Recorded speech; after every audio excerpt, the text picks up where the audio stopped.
E agora eu queria convidar você que fica aqui para abrir sua Bíblia comigo em Gênesis,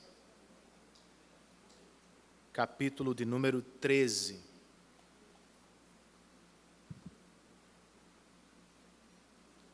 Alguém me disse durante a semana que eu estou acompanhando direitinho a novela.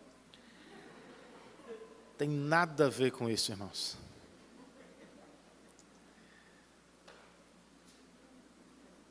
E me disseram também que tem um demônio que fica perturbando Abraão o tempo todo, né? E colocando as coisas na cabeça dele. Rapaz, o demônio não tem paz não na cabeça dos crentes. Tudo é o demônio. Responsabilidade humana não tem não, né? De toda forma, nós chegamos ao capítulo 13. E eu quero estudar esta porção com vocês hoje.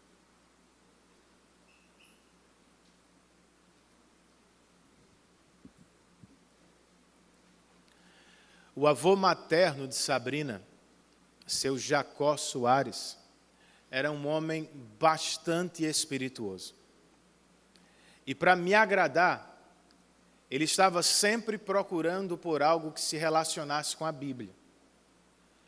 Em uma visita que lhe fiz, ele me disse: Renan, eu descobri que no céu não há mulher. Foi ele quem disse, viu, irmãos? E eu lhe perguntei por quê. E a resposta de seu Jacó foi: eu li em Apocalipse que houve 30 minutos de silêncio no céu. Em outra ocasião, ele me disse: Renan, eu estou certo que não irei para o inferno. E eu lhe indaguei sobre o motivo. E ele respondeu: bem, o Novo Testamento nos diz que o inferno é lugar de choro e ranger de dentes, e eu já uso prótese dentária. Para concluir este momento, irmãos, de tão espirituoso que era, seu Jacó morreu com um bilhete no bolso, como se tivesse programado. Um de seus filhos encontrou o bilhete que dizia: o que é herança? Herança é o que os mortos deixam a fim de que os vivos se matem. Ele não estava totalmente errado, estava?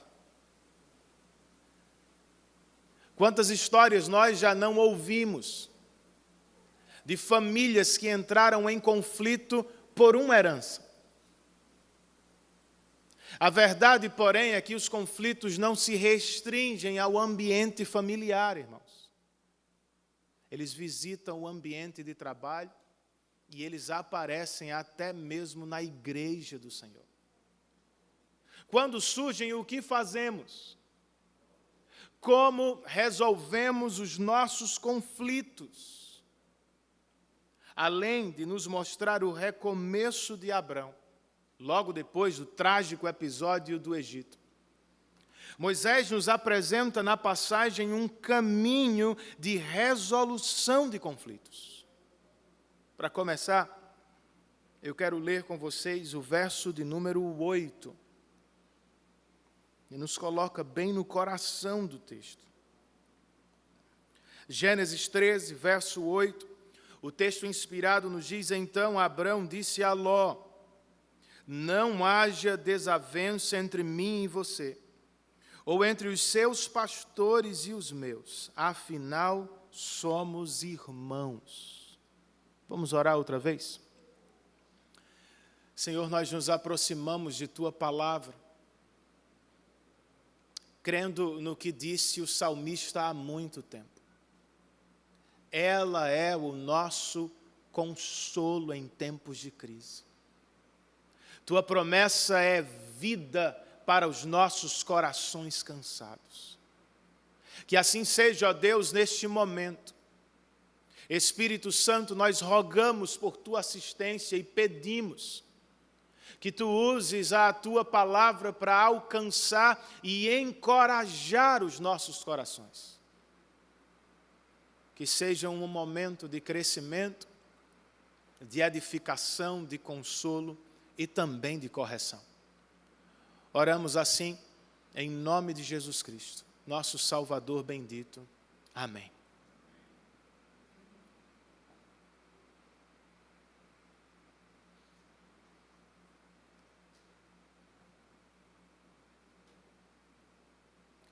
Como ouvimos no último domingo, Abrão deixou sua terra natal e seguiu para a terra que Deus lhe mostraria. Ao chegar, ele levantou tendas para a família e altares para o Senhor. Quando, porém, surgiu uma severa fome naquela terra, ele a deixou para trás e seguiu para o Egito, irmãos. E como você deve se lembrar, não foi a melhor das decisões do patriarca. A esposa dele só não ficou por lá porque Deus interviu para salvá-la. Salvos do Egito, Abrão e Sarai estão prontos para voltar para Canaã. E é o que temos aqui, com esta porção. Além de nos apresentar a movimentação do patriarca, Moisés também nos coloca diante de alguns contrastes bem interessantes. Primeiro, ele compara o Abrão do Egito com o Abrão de Canaã. E logo em seguida, ele contrasta o Abrão que desta vez fica na terra, não sai dela, com Ló, que deliberadamente decide se afastar de Abraão para viver próximo a Sodoma, uma perigosa cidade. Abrão, portanto, não é mais retratado como alguém que tem medo e foge. Aqui ele é apresentado como um homem de fé que fica por obediência. Ele fica na terra, irmãos, porque tem fé nas promessas de Deus. E porque tem fé nas promessas de Deus, ele resolve os conflitos com Ló e nos aponta um caminho para a resolução dos nossos próprios conflitos. Pois o patriarca nos lembra que os cristãos vivem pela fé nas promessas do Senhor e não pelo que podem ver com os olhos deste mundo. Fé nas promessas do Senhor pode nos ajudar até na resolução dos nossos conflitos. Como é que se dá na prática, pastor? Como é que a fé pode nos ajudar com os conflitos? Vamos aprender, irmãos, com esta narrativa. Consideremos primeiro o retorno de Abrão. Os versos 1 e 2 nos contam o seguinte: Saiu, pois, Abrão do Egito e foi para o Neguebe, com sua mulher e com tudo o que possuía, e Ló foi com ele. Abrão tinha enriquecido muito, tanto em gado como em prata e ouro. Segundo o que acabamos de ler, nós podemos concluir que Abrão está mais rico do que nunca. Além do que ele já tinha quando se mudou para Canaã. Como aprendemos semana passada das mãos do próprio faraó, ele recebeu mais ovelhas, mais bois, mais jumentos, mais servos e até camelos, artigos de luxo da época. Aos olhos dos homens, portanto, ele é um homem bem-sucedido. Seu plano de descer ao Egito parece ter dado muito certo. A avaliação de Deus, porém, é diferente, irmãos. Ele fracassou nesta movimentação. Temporariamente, ele se esqueceu do Senhor e acabou colocando a própria família em perigo. Por isso, ele pode até estar voltando mais rico, mas também está retornando humilhado. E agora, o que é que ele faz ao chegar em Canaã, irmãos? Os versos 3 e 4 respondem.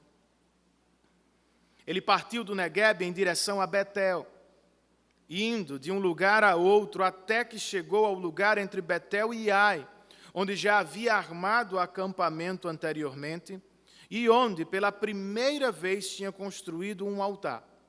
Ali, Abrão invocou o nome do Senhor. Vejam, o patriarca não voltou apenas para Canaã. ele voltou principalmente para perto do altar de Deus, de onde nunca deveria ter saído. Mas é o que acontece às vezes até com os homens e mulheres mais piedosos da Bíblia. Mas se ele errou antes, irmãos, em se afastar do altar, ele está acertando agora, ao se aproximar dele outra vez. E o que ele faz ao altar do Senhor? O texto nos disse que ele invocou o nome do Senhor. Muito provavelmente, como Noé antes dele, ele queimou um animal inteiro no altar em adoração a Deus. Era como se estivesse dizendo: Senhor, perdoe-me, aceite-me outra vez, pois eu quero ser totalmente teu. Sim, Abraão pode ter voltado humilhado do Egito, queridos. Mas a esta altura, ele está no caminho de ser restaurado. Não é como deveríamos andar também, irmãos. Você não deveria viver ao pé do altar de Deus em adoração constante, em obediência perene. Nem sempre é o que vivemos. Nem sempre é fácil viver ao altar de Deus, eu sei. Então, pensando em ajudar, à luz deste texto, eu queria sugerir o seguinte, para não nos afastarmos do altar do Senhor. Tenhamos cuidado com o sucesso e seus perigos. Pragmaticamente falando, a descida de Abrão ao Egito o tornou ainda mais rico, é verdade. O problema é que tudo o que ele conseguiu lá só gerou conflito e transtorno em sua vida. Por exemplo, por causa de sua riqueza, ele e Ló tiveram que se separar. Por causa de uma serva egípcia, Agar, que ele recebeu lá, sua família vai chorar e lamentar muito em algum tempo futuro. O que é que eu quero com isso? Nem todo sucesso aos olhos dos homens nos torna bem-sucedidos aos olhos de Deus, queridos. Alguns crentes de sucesso lá fora acabam deixando a família para trás. Outros se afastam do altar de Deus. De tão bem-sucedidos que são na vida, não conseguem mais olhar para o alto em gratidão e dependência. Eles são autossuficientes. Logo, tenhamos cuidado, pois dinheiro e fama podem ser armadilhas do diabo. Nem sempre, no entanto, são, irmãos. Como assim, pastor? Embora esteja para viver alguns problemas internos, a riqueza não se tornou obstáculo na adoração de Abrão. Ele adorava a Deus antes do Egito. E ele seguirá fazendo depois do Egito. A riqueza, portanto, não precisa ser um problema. E a pobreza, escreveu João Calvino, não pode ser tratada como se fosse a única porta para o céu. Lembrem-se, continua o reformador, rico e pobre podem ser reunidos na mesma herança eterna, uma vez que o pobre Lázaro, da parábola do Novo Testamento, foi recebido nos céus pelo rico patriarca Abraão. Pode ser assim, irmãos. Mas, pastor, e se já nos afastamos completamente do altar do Senhor, o que fazemos? Como Abrão, nós voltamos imediatamente, irmãos. Ao nos contar que Abrão partiu do Neguebe em direção a Betel, indo de um lugar a outro, até chegar a Betel, Moisés quer que vejamos o seguinte: Abrão não descansou, até que estivesse de volta ao altar do Senhor. Você se desviou dos caminhos de Deus? caiu outra vez em pecado. Ô meu irmão, quem nunca? Até Abrão se desviou dos caminhos do Senhor. Até Abrão pecou contra o Senhor, se afastou do altar de Deus, contudo, não foi como ficou para sempre, assim que percebeu o que tinha feito, irmãos. Ou melhor, assim que viu as evidências da graça de Deus ainda no Egito. O patriarca voltou imediatamente, sem descanso, com esforço. Ele correu para o altar de Deus. Faça o mesmo hoje. Levante-se e volte-se para Deus, pois a vida cristã, como coloquei em outro sermão, é uma série de recomeços graciosos. Não quero que você entenda esta fala como uma licença para pecar, não. Receba como um incentivo ao arrependimento. Lembre-se que Deus não desiste dos seus. E por isso nós louvamos ao Deus da graça perseverante. Foi o que Abraão fez, irmãos. Ele retornou imediatamente ao altar do Betel. E o que aconteceu depois? Vamos ouvir agora sobre o conflito propriamente. Os versos 5, 6 e 7 registram: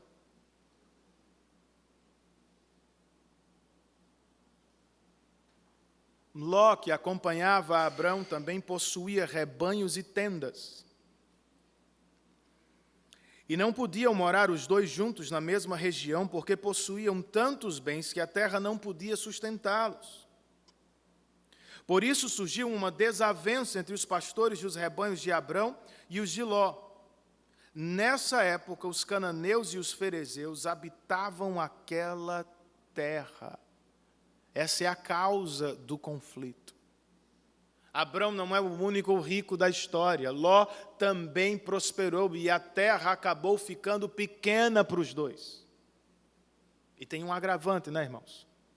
Ao final do verso 7, Moisés nos disse que aquela terra estava habitada por cananeus e ferezeus. A informação tem por objetivo nos dizer o seguinte: a melhor parte dela já estava ocupada.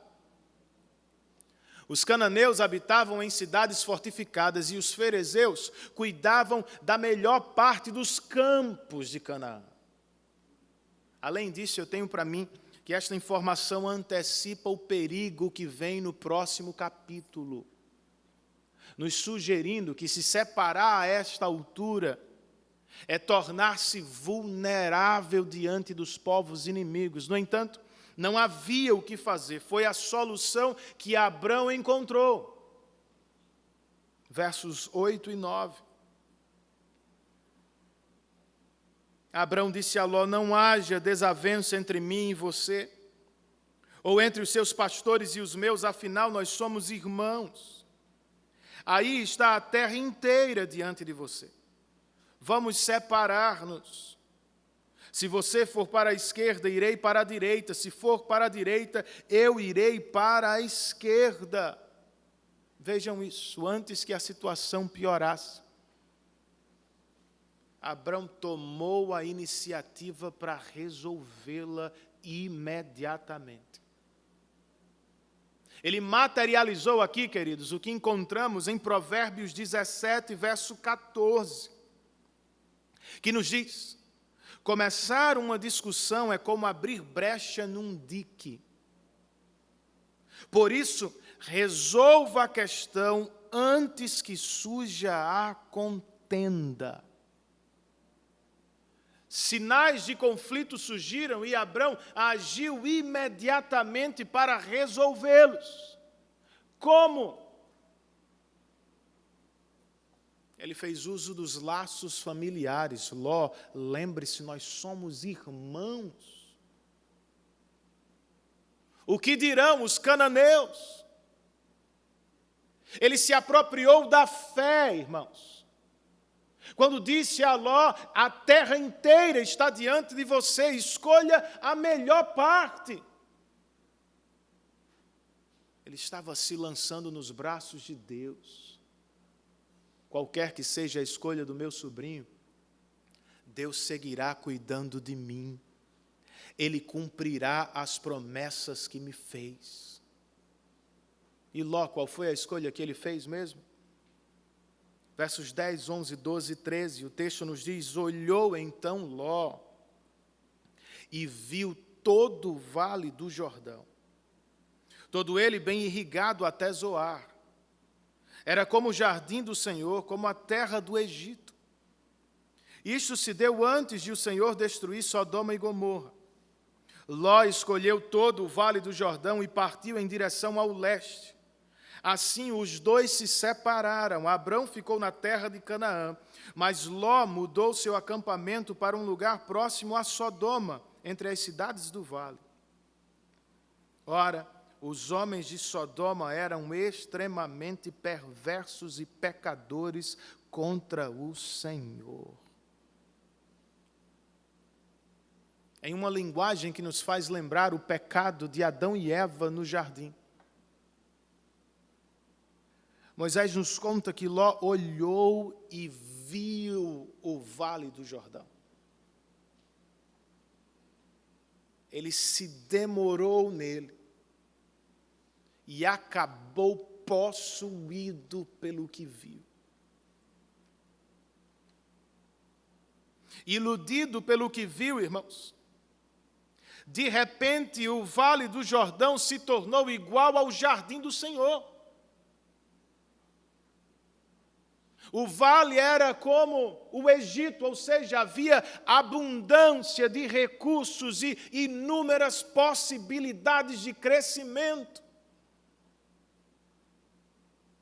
Tomado pela ambição de seu coração, diz o texto, ele rumou na direção leste, o que em Gênesis significa afastar-se do Senhor.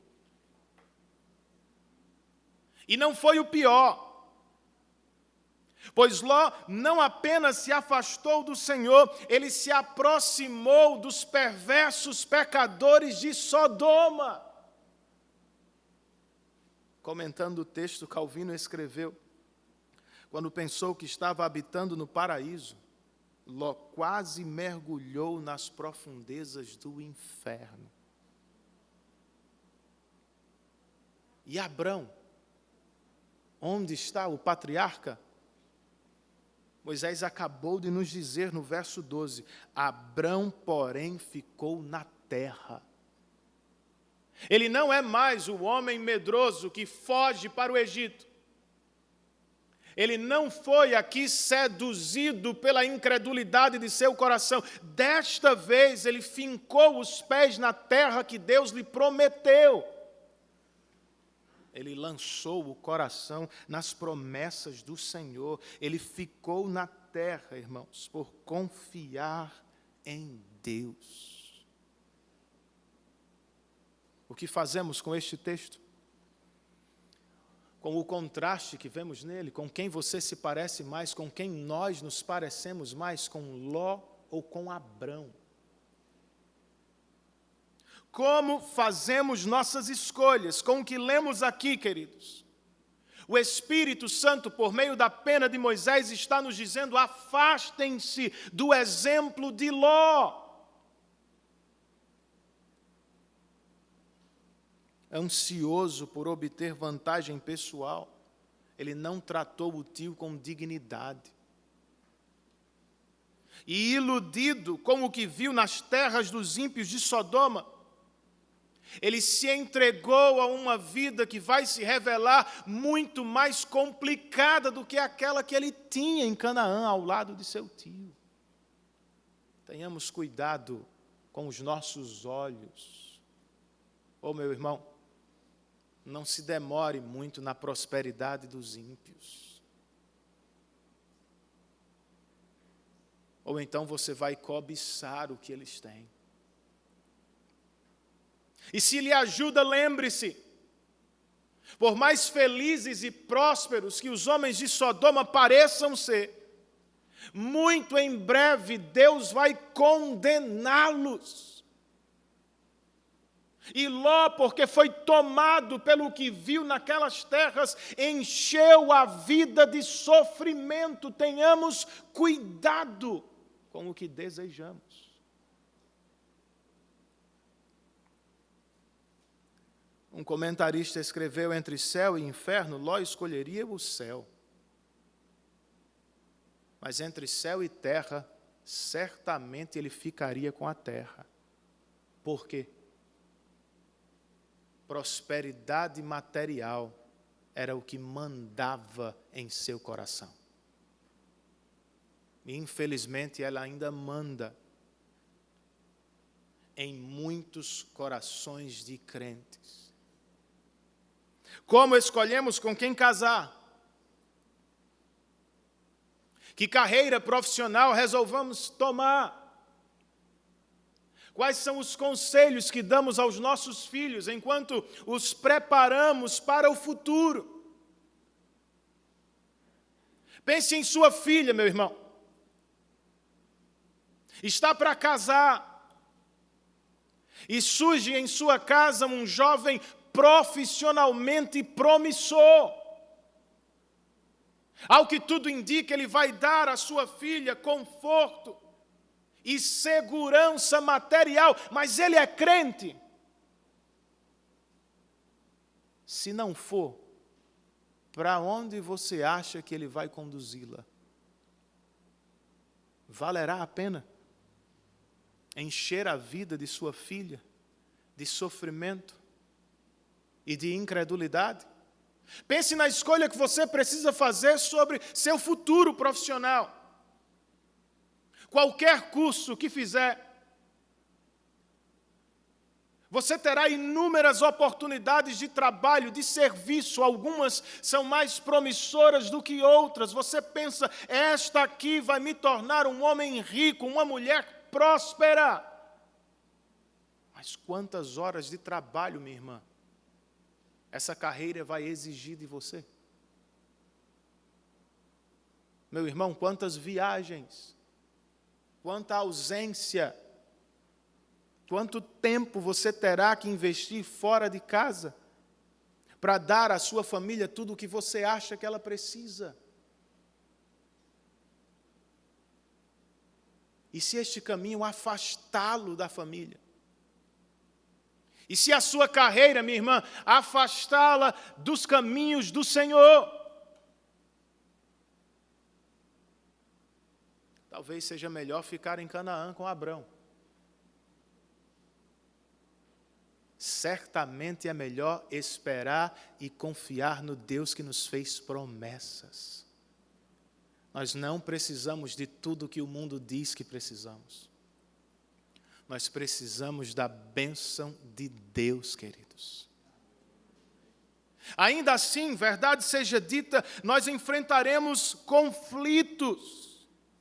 E com o que temos aqui, Moisés também está nos dizendo, aproximem-se do exemplo de Abrão. Como patriarca, irmão, sejamos proativos na resolução de conflitos. Você está em um conflito com a esposa, com o esposo, com um de seus filhos, com um irmão em Cristo, com um colega de trabalho. Para usar um termo dos nossos dias, não seja um negacionista. Não fuja do problema, não finja que ele não existe.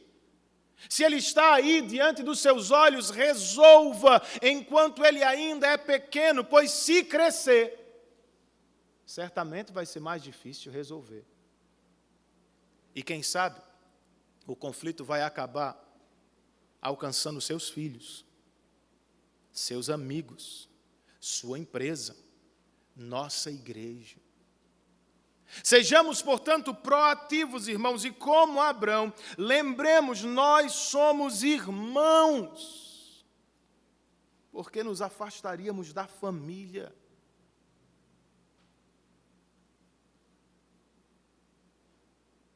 Por que você se afastaria da criação dos seus filhos? Por um conflito com a esposa, com o esposo? O que dirão de nós, irmãos, os cananeus e os ferezeus deste mundo? enquanto brigamos internamente, puxamos a corda para um lado, de um lado para o outro. Muitas vezes, os não cristãos caçoam de nós, difamam o nome de nossa igreja, e certamente o diabo ganha espaço nas nossas casas e nas nossas igrejas. Nós somos irmãos, queridos. E como Abrão, à luz deste texto, estejamos conscientes disso, irmãos.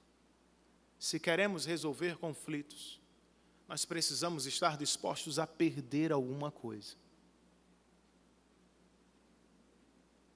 Abrão tinha o direito de escolha, mas ele o deu a Ló. Ló o tratou injustamente, mas Abrão ficou em silêncio. Perder, em muitas ocasiões, é a única forma de pôr um ponto final no conflito. Ficar em silêncio, irmãos, é o que vai apagar a contenda em várias ocasiões. E lembre-se, quando Deus é o primeiro lugar do nosso coração, não faz diferença se estamos em segundo, terceiro ou em último, desde que Ele seja o primeiro. Eu tenho para mim que era como Abrão estava pensando a esta altura. Agora, por que ele pensava assim? Como respondeu desta forma, irmãos? Vamos terminar este sermão com o que eu chamei de a bênção de Abrão. Entre os versos 14 e 17, nós lemos o seguinte: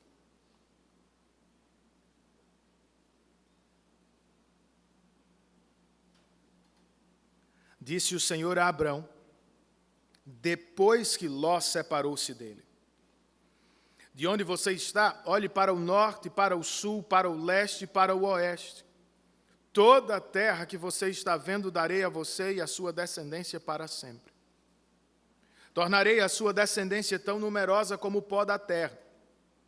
Se for possível contar o pó da terra, também se poderá contar a sua descendência. Percorra esta terra de alto a baixo, de um lado a outro, porque eu a darei a você. Ao nos dizer que esta fala se deu depois que Ló partiu, Moisés quer que a vejamos como cuidado, consolo e remédio de Deus para Abrão, que certamente estava sofrendo com o ocorrido. Mais do que isso, irmãos, esta porção serve para nos informar o que estava por trás da resolução do patriarca: fé nas promessas de Deus. Foi por isso que ele abriu mão da melhor parte da terra e, em resposta, Deus confirmou a promessa que tinha feito anteriormente.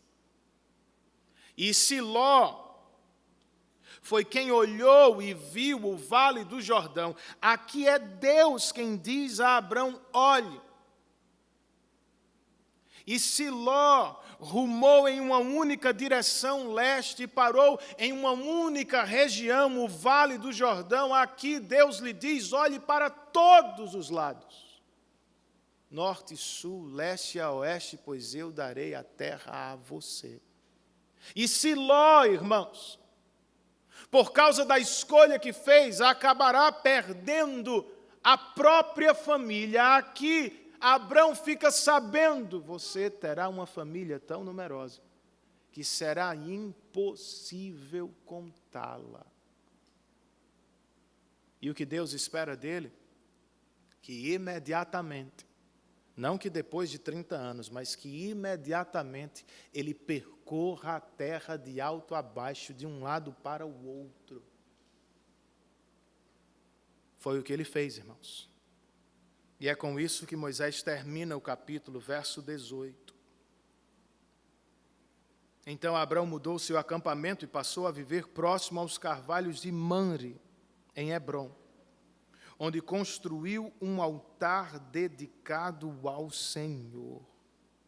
O patriarca ouviu a voz de Deus e, como ao início do capítulo 12, obedeceu imediatamente. Foi relembrado das promessas de Deus.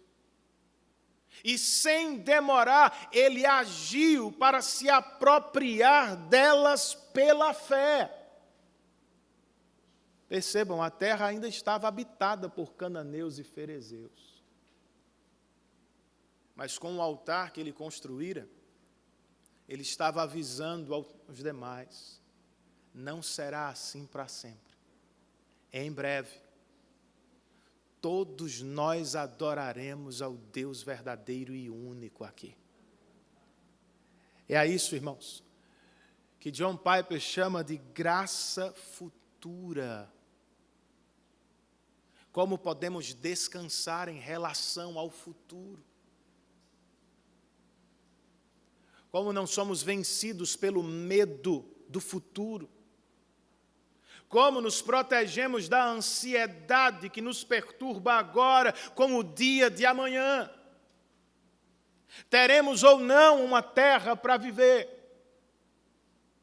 Estaremos vivos ou mortos amanhã? Venceremos ou não esta terrível crise na qual nos encontramos agora, Abrão? Ou como Abrão, meu amigo, faça uso da graça futura.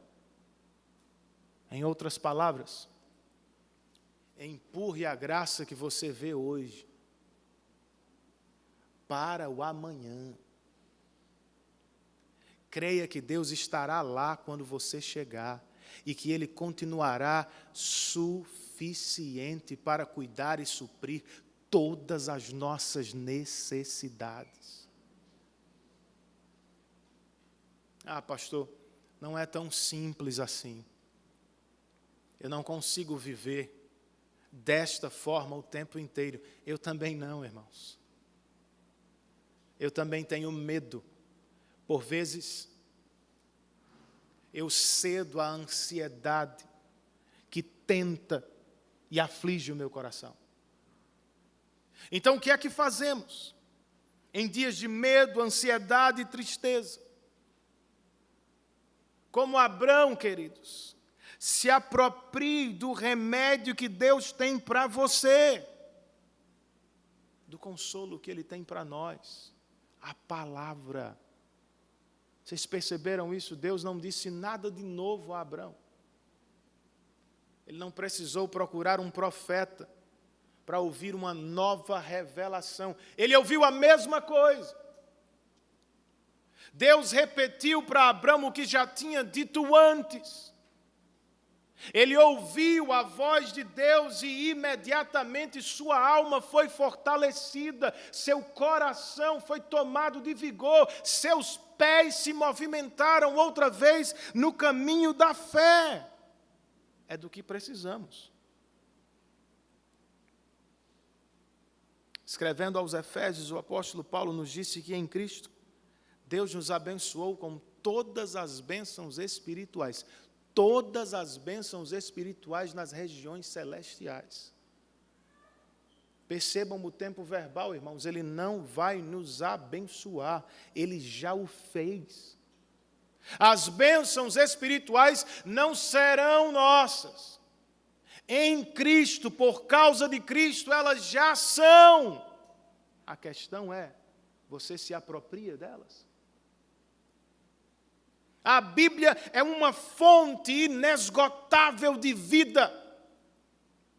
A qualquer hora do dia, em qualquer circunstância da vida, ela jorra paz, esperança e confiança, mas a questão é, bebemos dela continuamente?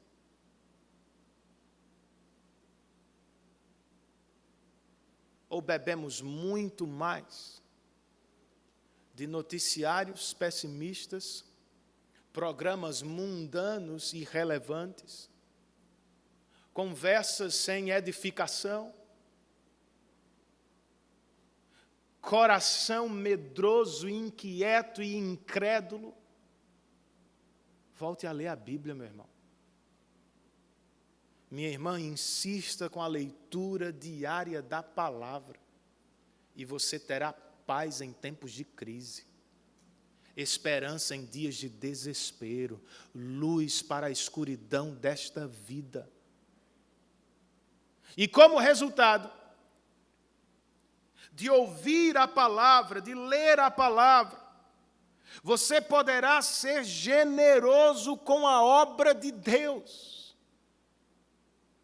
Por que brigar por um pedaço, quando toda a terra é nossa?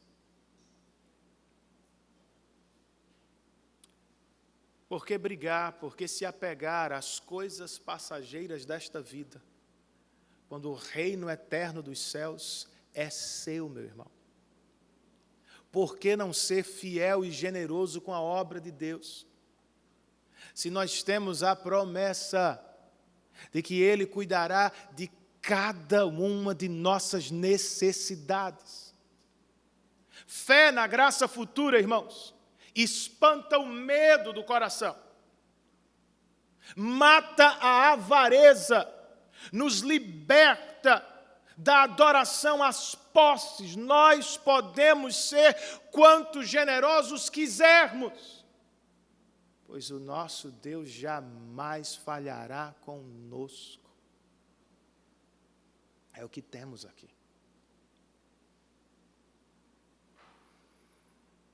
E se precisa de encorajamento para ser mais generoso, lembre-se do Evangelho de Cristo, irmãos. Em 2 aos Coríntios, capítulo 8,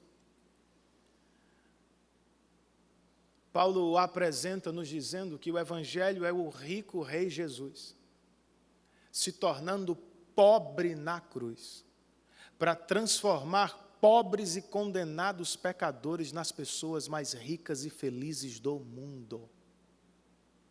Não sei se você já pensou assim. Nossa salvação tem a ver com a generosidade de Deus. Ele não precisava fazê-lo. Não era obrigado a fazer. Ele escolheu nos salvar. E para tanto, Ele nos deu de seu Filho amado generosamente. Por causa de Cristo e seu sacrifício na cruz, eu e vocês fomos salvos da ira vindoura por toda a eternidade. Nossos pecados, nossas culpas foram todos cancelados para a glória de Deus. Isso tem a ver com generosidade. Por que você não o imita? Cristãos avarentos, mesquinhos, não representam muito bem o Evangelho que dizem crer.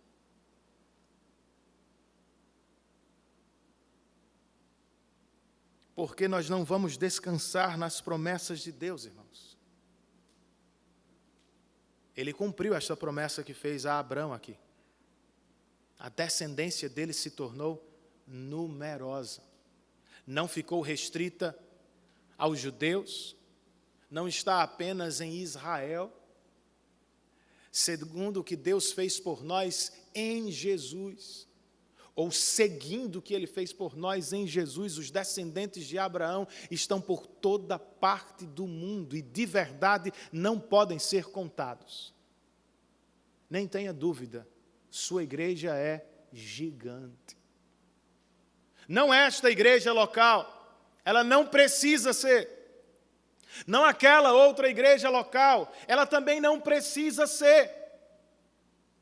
A igreja de Cristo, da qual nós somos membros, ela já é gigante ao redor do mundo. Você acha que Deus mudou? Que a mão dele encolheu? Que ele ficou de repente fraco? Eis a lógica de Romanos 8:32. Paulo diz: porque Deus não poupou seu próprio Filho, mas antes o entregou a todos nós, como não nos dará com ele de graça todas as coisas? Ou seja, se Deus cumpriu a maior e mais necessária de suas promessas, por que não cumprirá todas as outras infinitamente menores e menos complicadas, irmãos. Ele cuidará de seu povo até o fim. Eu sei que conflitos não são brincadeiras, queridos. Sei que não estão apenas nas pérolas de seu Jacó, o avô de Sabrina. Eles são reais. E por vezes, quando nos visitam, causam dor e sofrimento. Cabe-nos, no entanto, buscar a melhor das resoluções. Se é o que você está vivendo agora, procurando resolver conflitos, ou se está triste, abatido por algum conflito que surgiu, me permita terminar com 2 palavras de encorajamento: providência e salvação. Abrão ficou triste com o que aconteceu. Ninguém precisa duvidar disso. Ele não planejou se separar de Ló. Não lhe parecia necessário aos olhos humanos. Mas Deus tinha outros planos, queridos. Ló não podia mesmo conviver com Abraão por muito tempo. Os descendentes de Ló não podiam se misturar com os descendentes de Abrão. A terra e as promessas eram de Abrão e não de Ló. Você não entende o que Deus está fazendo agora. Eu também não compreendo tudo. Mas nós podemos descansar no Deus da providência. O Deus que guia a história de modo perfeito e sábio. Ele jamais erra. Ele é bom, é justo em tudo que faz, descansemos nele.